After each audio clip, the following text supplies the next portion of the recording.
Welcome to Know How Show Now series. This is the second part of our topic, how to study, especially before examinations. In the first part, I have told you the 5 different mechanisms under study methods 1, which are not only popular but also very regularly used among the student community. Now, in the second part, I am going to deal with certain popular methods which actually yield short term results, which are also very important in our study mechanisms. I am Professor Sarath Kumar once again in front of you, delivering this particular lecture, which is aimed at bringing better results for all those students who are gearing up their preparations for the upcoming examinations, call it competitive or educational.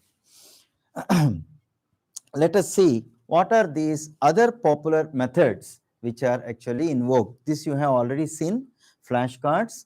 After that, I taught you about how the margins of textbooks can be used, and then mind maps and mini mind maps or short mind maps. Also, I told you a very popular Pomodoro technique. And now, in today's session, we shall see how certain other popular systems are there which can yield good results. The first among them is teaching. Usually, everybody wants not to take instructions. Everybody wants to give instructions. So, teaching is one important mechanism which can really work wonders for those people who are really, at difficulty, especially when it comes to learning intakes. So, here what you see is you can find the candidate near the board teaching something, and the people who are listening to that particular teaching person could be even a pet. You see, I drew a dog, even a pet. You can stand in front of a pet and even you can imagine, or you can imagine a person like exactly what I am doing. I am standing in front of the camera and imagining as if there are other people in front of me and delivering this particular lecture. Likewise, you can have a friend who can listen to you, or you can have multiple people who are caring and at the same time who are ready to accept your mistakes even if you commit them on the board. So, you can choose any of these mechanisms and then you can teach. This is number 1. And you see in number 2, there are two small systems. One is what is called, many times we keep on reading. It is good to read, but how much can you read? So, whatever you have read, if it has to go to the brain, better you write. But if you, that's what you have been doing all the time, you have been writing, this is copy pasting. You copy from the textbook, or you copy from the board, or you copy from a friend's notebook. Always there is a source from which you copy the text or diagrams or whatever it is. The info is copied. That is what is the main act. So, writing also is not that great. That's what this one says. Instead of writing, it is better to draw. So, how to draw? Please refer to my videos on ideography, how we can actually draw various topics so that we can increase what is called the long term memory, how much we can actually reproduce at a later point of time. So, that is also useful. So, better it is to draw whatever that has been read. You simply read and then keep it, you will forget it soon. You write it, it will go for a longer time. After writing, it is better to draw the total thing. That particular picture clearly shows you. It can be a small picture or an organizational chart or a graph or something. Whatever it is, if you can draw, that would actually yield better results. Then you have the third method, that is called discussion. You can sit and discuss with a like-minded person the same topic. This is a beneficial mechanism because when you start discussing, there is a chance for mutual improvement. The other person will come to know your problems and you would definitely come to know the other person's problems. So one mechanism I would like to suggest at this point is you prepare a question paper based on a particular topic, because whenever you attempt an examination, you have to go into the mindset of that examiner who prepares the questions. So in order to guess how the examiner would think, it is better to behave like an examiner. And what would an examiner actually do? The examiner would actually prepare a set of questions. Whatever may be the format, it can be a question which would require a descriptive answer, an analytical answer, or it can be a simple tick like a multiple choice question or a fill in the blanks question or match the following questions. Formats of questions can be different, but what I mean to say is you prepare your own questions and share between yourselves. You just give the question paper to your friend, and your friend or associate would give his or her question paper to you, so that you can have this kind of mutual discussion where you went wrong. Sometimes even question papers also have certain mistakes. Questions will have mistakes. Even those mistakes also you can find. The scope for making errors you will come to know.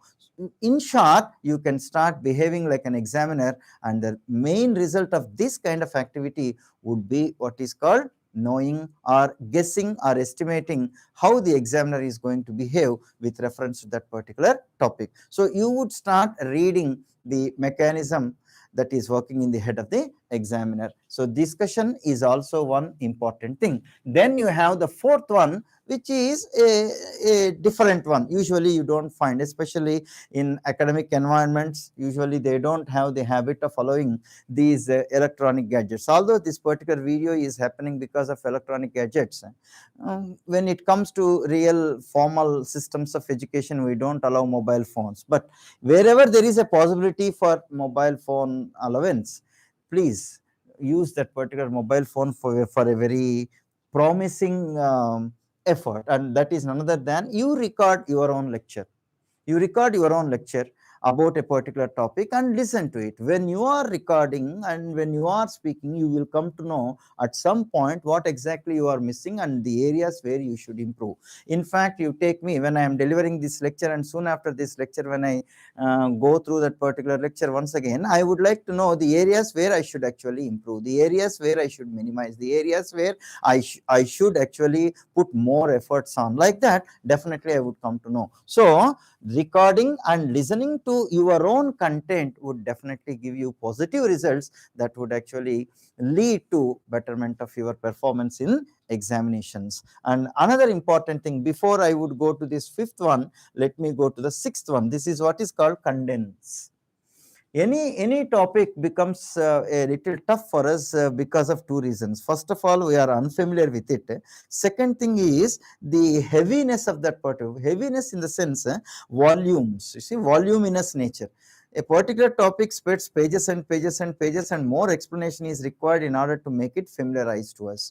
So to cause that familiarity, to cause that knownness of that particular topic, it takes more efforts, it takes more time, it takes what is called more patience as well. So due to these reasons, I always say a bigger topic should be condensed. Look at this word, condense has dense.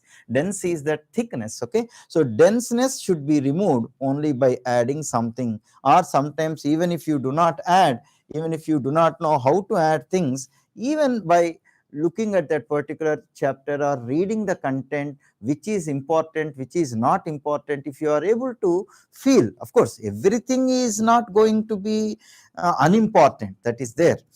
If it is unimportant, why would it be given? That is the logic. Yet some kind of redundancy creeps in. Redundancy happens because the writer or the speaker would like to make the topic easier for that particular listener, especially when that particular speaker feels that whatever the content that is being delivered is not reaching the recipients. When that kind of zeal prompts in, or when that particular zeal pressurizes that particular speaker or even writer, definitely there is a chance for redundancy. Repetition can happen. So you can minimize that repetition of sentences or expressions or even paragraphs or even contents or even diagrams. This can be of different sorts. So that can be minimized, and the most important, or the crux, as I said before, that crux can be taken and it will really be wonderful. So please remember this particular condensation, process of condensation.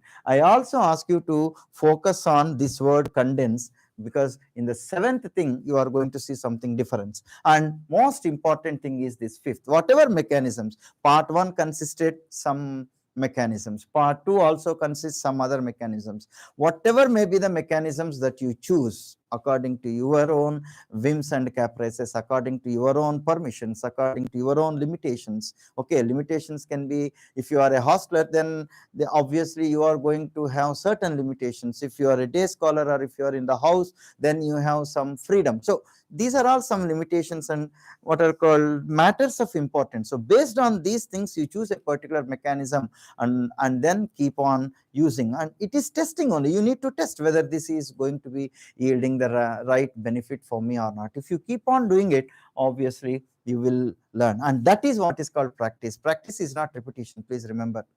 Practice is what is called relearning, so that you would come to know what you have not learned. That is the main objective of practicing. And what should you practice? For exams, please remember, you should always practice previous papers. You should also practice diagrams with many labels. Okay, there can be many titles, subtitles, many labeling would be more. In such cases, it is always better to practice diagrams, and most importantly, unfamiliar topics you need to be practicing, so that you could really understand these things. Now, please look at this particular word condense, and then we will go to the next one. You see that very word condense in the previous slide, you find condense. The word condense contains a word inside it. That is what exactly I meant by this. So this is called find word in word. Of course, there could be an article, find word, a word in a word or word in a word, whatever it is, to make it what is called a simple what do you call formula. I just remove those articles and put it as it is. So find word in word. Within a particular word, can you identify a word? This is how. For example, what is the means? Many times we come to know about the meanings of words in that way. Okay, look at this word. I will write this word for you and you will be stunned how we can find different words within that. Look at this. Dis, and then you have, this is what is called the prefix, and then I will add the word. Root word will be cover. Now what is the meaning of discover? Knowing that this is the cover is discover. If you know this is the cover, that is what is called discover. So to know this is the cover,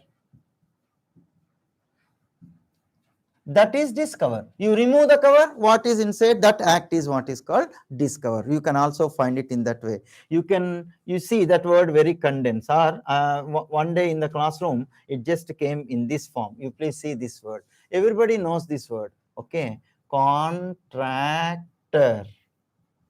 But you see, contractor is such an example that will change this. For find, it is not just word, it is find words in a word. It can be like that. Look at this word contractor. You will find two internal words there. I will try to show you. Okay, one is what is called actor. Another is what is called tractor. And the final word, as you can see there, is none other than contractor. So the word contractor has totally three words. One is that very word contractor, another is what is called tractor, and the last one is actor. You can find such words within words itself and try to get a novel meaning out of it. This is a mechanism. This is the seventh mechanism, I should say. Okay, this is such a mechanism wherein you will feel a little creative. Okay, when you are creative, the brain is working in a better way. So try to discover these mechanisms so that you can remember the topics easier. So what is the connection between tractor and actor? Okay, so if the actor comes, the tractor starts. Okay, there is an actor who comes and then puts the key into the keyhole, and then the tractor starts. In order for that particular tractor to start, you have what is called the tractor, and you have contractor also. The contractor is the one who may supply you that particular tractor to you etc., etc. So like that we can, of course, contractor has other jobs as well, but at least you are nearing that particular meaning. One another day in the classroom, I got the meaning of this one. Look at this word, confusion. Many of the students are actually going in this phase only. Con and then fusion. Look at this. Confusion. So the word confusion contains one internal word as well, that is fusion.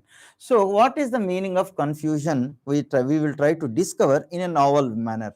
You please keep watching and you will come to know how we can find the meaning. Fusion, as you all know, is nothing but link, or we will make it plural, it becomes links.